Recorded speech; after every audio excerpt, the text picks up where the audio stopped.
नमस्कार दोस्तों, स्वागत है आप सभी का हमारे इस YouTube चैनल पर। और आज हम फिर से आप सबके लिए एक बहुत ही बेहतरीन जॉब की वैकेंसी लेकर आ गए हैं। ये वैकेंसी निकली है विज्ञान तथा प्रौद्योगिकी मंत्रालय में, यानी कि CSIR पिलानी में, जो कि भारत सरकार का एक प्लांट है जो कि राजस्थान में लगा हुआ है। पूरी की पूरी परमानेंट जॉब रहेगी। ITI छात्रों के लिए बहुत ही बढ़िया सरकारी नौकरी के लिए ये नोटिफिकेशन निकला है। टेक्नीशियन की भर्ती है। पूरे इंडिया से कोई भी यहाँ पे कैंडिडेट अप्लाई कर सकता है। तो इस जॉब की पूरी जानकारी आपको हमारे इस वीडियो में मिल जाएगी। पूरी जानकारी प्राप्त करने के लिए वीडियो को अंत तक ज़रूर देखिएगा। आगे बढ़ने से पहले आपको बता दें कि अगर आपने अभी तक हमारी वीडियो को लाइक और चैनल को सब्सक्राइब नहीं किया है तो जल्दी से कर दें। हम ऐसी कई गवर्नमेंट और प्राइवेट जॉब की जानकारी लेकर आते रहते हैं। अगर आप हमारे चैनल से जुड़े रहेंगे तो आपको आपकी मनपसंद जॉब ज़रूर मिल जाएगी, यह हमारा आपसे वादा है। लेकिन यह जानकारी आप सभी को तभी मिल पाएगी जब आप वीडियो को लाइक और चैनल को सब्सक्राइब करेंगे। तो चलिए जॉब की बाकी डिटेल्स भी जान लेते हैं। सबसे पहले आपको यहाँ पे CSIR का पूरा नाम देखने को मिल जाएगा, जो है central electronic engineering research institute, जो कि ministry of science and technology के अंडर आता है। ये गवर्नमेंट ऑफ इंडिया की जॉब है। जो भी इनका पिलानी राजस्थान में प्लांट लगा है उसके लिए ये भर्ती निकाली गई है। एडवर्टीजमेंट निकला था आपका 16 फरवरी को, तो एकदम लेटेस्ट वैकेंसी है। रजिस्ट्रेशन स्टार्ट होने की जो डेट है वो है 23 फरवरी, और आखिरी दिन जिस दिन आप रजिस्ट्रेशन कर सकते हैं वो रहेगी आपकी 28 मार्च तक। तो काफ़ी समय है, आप आराम से रजिस्ट्रेशन कर सकते हैं। अगर हम बाकी डिटेल्स की बात करें तो देखिए, पोस्ट का जो आपका नाम रहेगा वो रहेगा टेक्नीशियन। टोटल यहाँ पे 28 पोस्ट निकाली गई हैं। SC कैंडिडेट्स के लिए 5, ST के लिए 4, OBC के लिए 5, EWS के लिए 3 और PWBD के लिए 2 और अनरिजर्व के लिए 9 पोस्ट यहाँ पे रहने वाली हैं।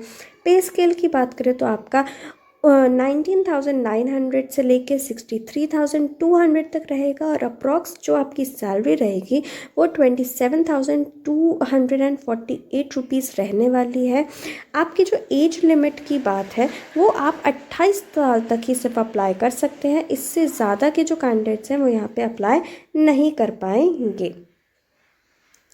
तो देखिए, सबसे पहले आपकी जो पोस्ट है वो है टेक 1 पोस्ट 10, जो कि है टेक्नीशियन। ITI का ट्रेड यहाँ पे इलेक्ट्रीशियन का मांगा गया है। अनरिजर्व के लिए 3, SC के लिए 2, ST के लिए 2, OBC के लिए 2 और EWS कैंडिडेट्स के लिए 1 पोस्ट देखने को मिलेगी।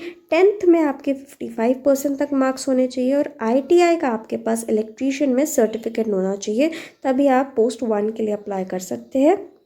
जो आपकी पोस्ट 9 है टेक 2 जॉब के लिए, तो उसमें आपका ITI का इलेक्ट्रॉनिक मैकेनिक का ट्रेड मांगा गया है, जिसमें अनरिजर्व की 3 पोस्ट हैं। SC के लिए 2, ST के लिए 2, OBC के लिए 1, EWS के लिए 1 पोस्ट रहने वाली है। 10th में अगेन 55% तक मार्क्स मांगे गए हैं, और आपका ट्रेड सर्टिफिकेट इलेक्ट्रॉनिक मैकेनिक में होना चाहिए। जो हमारी टेक 3 की है पोस्ट, हमारी जो कि है पोस्ट 3, वो टेक्नीशियन की रहने वाली है। यानी कि टेक्नीशियन में आपको कोपा का ट्रेड मांगा गया है। OBC कैंडिडेट्स के लिए 1, PWBD के लिए 2 यहाँ पे पोस्ट रहेंगी। 10th में अगेन 55% तक मार्क्स होने चाहिए, और आपके पास ट्रेड सर्टिफिकेट कोपा का होना नेसेसरी है। टेक अगर 4 की बात करूँ, जो हमारी पोस्ट 4 रहने वाली है, वो भी टेक्नीशियन की ही रहेगी, जिसमें आपका ट्रेड होगा mechanic refrigeration and air conditioning का, जिसमें अनरिजर्व की 2, SC के लिए 1, OBC के लिए 1 पोस्ट है। 10th में आपके फिर से 55% मार्क्स मांगे गए, और आपका ट्रेड सर्टिफिकेट जो है वो रेफ्रिजरेशन एंड एयर कंडीशनिंग में होना चाहिए। जो हमारी पोस्ट 2 रहने वाली है टेक 5 के लिए, वो टेक्नीशियन की है वेल्डिंग ट्रेड में। अगर आप अनरिजर्व से हैं तो आपके लिए 1 पोस्ट, EWS के लिए 1 पोस्ट रहेगी। 10th में आपके 55% मार्क्स और सर्टिफिकेट आपके पास ITI का होना चाहिए वेल्डिंग में, तब आप इस पोस्ट के लिए अप्लाई कर पाएंगे। सिलेक्शन प्रोसीजर की बात करें तो सबसे पहले आपके एप्लीकेशन के बेसिस पे आपको ट्रेड टेस्ट के लिए बुलाया जाएगा। जो भी कैंडिडेट्स ट्रेड टेस्ट में क्वालिफाई कर जाते हैं उनका फिर एक रिटन एग्ज़ाम कराया जाएगा और रिटन एग्ज़ाम के बाद ही आपकी फाइनल मेरिट लिस्ट निकल कर आएगी। मोड ऑफ एग्जामिनेशन की बात करें तो पहली बात, यहाँ पे 3 पेपर होने वाले हैं, पेपर 1, पेपर 2 एंड पेपर 3।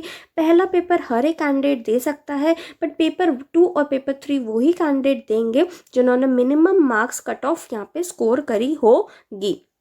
अगर हम मोड ऑफ एग्जामिनेशन की बात करें तो यहाँ पे देखिए OMR बेस्ड एग्ज़ाम भी हो सकता है, जिसमें आपको ऐसे करके गोले दिए जाते हैं और आपको गोलों को फिल करना होता है। और दूसरा आपको computer based objective MCQ type का एग्ज़ाम भी हो सकता है, यानी कि मल्टीपल चॉइस क्वेश्चन, जिसमें आपको ऑप्शंस दिए जाएंगे 1 2 3 4 करके, उसमें से एक ऑप्शन आपको सही सेलेक्ट यहाँ पे करना रहेगा। क्वेश्चन जो होंगे वो दोनों ही भाषा में आपको देखने को मिलेंगे, इंग्लिश में भी और हिंदी में भी। स्टैंडर्ड ऑफ एग्ज़ाम कैसा रहेगा, यानी कि आपका एग्ज़ाम का लेवल 10th या 12th लेवल मैक्सिमम रहने वाला है। आपके ITI के क्वेश्चंस भी उसमें आएंगे। टोटल क्वेश्चन की बात करें तो 150 क्वेश्चन यहाँ पे देखने को मिलेंगे, जिसको सॉल्व करने के लिए आपको 2.5 घंटा दिया जाएगा। पेपर 1 की अगर मैं बात करूँ तो पेपर 1 टोटल रहेगा 1 घंटे का। सब्जेक्ट का नाम होगा मेंटल एबिलिटी टेस्ट, जिसमें 50 क्वेश्चन आपको देखने को मिलेंगे और मैक्सिमम मार्क्स 100 है, यानी कि एक क्वेश्चन 2 मार्क्स का रहने वाला है और यहाँ पे कोई भी नेगेटिव मार्किंग नहीं देखने को मिलेगी। मेंटल एबिलिटी टेस्ट में आप समझ सकते हैं कि जनरल इंटेलिजेंस के question, quantitative aptitude, reasoning, problem solving, judgement वगैरह आपको देखने को मिल सकता है। पेपर 2 की बात करूँ तो पेपर 2 आपका 30 मिनट का रहने वाला है, जिसमें 2 सब्जेक्ट आएंगे, जनरल अवेयरनेस और इंग्लिश लैंग्वेज।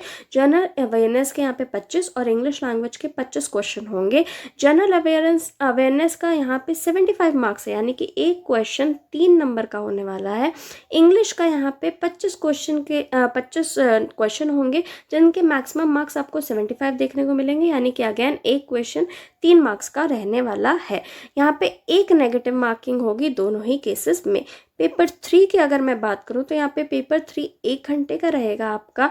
यहाँ पे जो भी ITI का ट्रेड है ना, उसके रिलेटेड आपको ये क्वेश्चन पेपर दिया जाएगा। टोटल क्वेश्चन आपके 50 रहने वाले हैं। मैक्सिमम मार्क्स आपके 150 होंगे, यानी कि अगेन एक क्वेश्चन 3 मार्क्स का रहने वाला है और 1 मार्क्स की नेगेटिव मार्किंग यहाँ पे होगी। एज रिलैक्सेशन की बात करें तो यहाँ पे SC और ST के कैंडिडेट्स के लिए 5 साल का एज का रिलैक्सेशन मिलेगा एंड OBC के लिए 3 साल का एज रिलैक्सेशन आपको यहाँ पे देखने को मिल सकता है।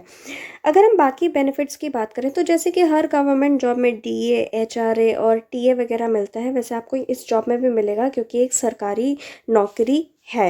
अगर हम बात करें एलिजिबिलिटी क्राइटेरिया की तो आपको इंडिया का सिटीज़न होना कंपलसरी है और बाकी इस नोटिफिकेशन में सबसे इम्पॉर्टेंट चीज़ भी दी गई है कि आपको अप्लाई किस तरीके से करना है। तो आपको पहले तो CSIR की वेबसाइट पे जाना होगा, जो कि यहाँ पे मेंशन्ड है। यहाँ पे ऑनलाइन तरीके से ही आप अप्लाई कर सकते हैं, कोई और ऑफलाइन अप्लाई करने का तरीका नहीं है। आपके पास एक वैलिड ईमेल ID होना चाहिए जिससे आप अप्लाई करेंगे। अगर आप एक से ज़्यादा पोस्ट के लिए अप्लाई करना चाहते हैं तो आप बिल्कुल कर सकते हैं, बट हर एक पोस्ट का फॉर्म आपको अलग अलग भरना पड़ेगा और हर फॉर्म को भरने का 100 रुपीज़ चार्जेस यहाँ पे लगेगा। अगर आपको बाकी के इंस्ट्रक्शन जानने हैं, फॉर्म कैसे फिल करना है या एप्लीकेशन को कैसे सबमिट करना है, तो आप इस वेबसाइट पे जाकर चेक कर सकते हैं। मैं लास्ट डेट ऑलरेडी आपको बता चुकी हूँ। उससे पहले आपका पेमेंट भी आपको करना है, यानी कि 100 रुपये आपको पेमेंट करने पड़ेंगे। यहाँ पे आपको जहाँ पे पेमेंट करना है उसकी डिटेल दी गई है। State bank of India account number दिया गया है, IFSC कोड भी दिया गया है, बैंक का कोड, ब्रांच का कोड दिया गया है और ब्रांच का नेम भी दिया गया है, जहाँ पे आपको ये पेमेंट 100 रुपये का करना पड़ेगा। आप एक से ज़्यादा पोस्ट के लिए अप्लाई करना चाहते हैं तो आपको हर पोस्ट के लिए 100 रुपये देने पड़ेंगे। अगर हम बात करें कौन कौन एलिजिबल नहीं है पोस्ट में ये 100 रुपये देने के लिए, तो जितने भी SC, ST, PWBD, वुमेन और CSIR के एम्प्लॉयड या अब्रॉड के कैंडिडेट्स हैं ना, वो यहाँ पे उनके लिए एक्सेम्प्ट है, यानी कि एप्लीकेशन फ़ी उनको नहीं देनी है। एप्लीकेशन फ़ी आप अपने पास कॉपी निकाल के रख सकते हैं एप्लीकेशन फॉर्म का, ताकि आपको फ्यूचर में कभी भी अगर ज़रूरत पड़े तो आप इसको खोल के देख सकते हैं।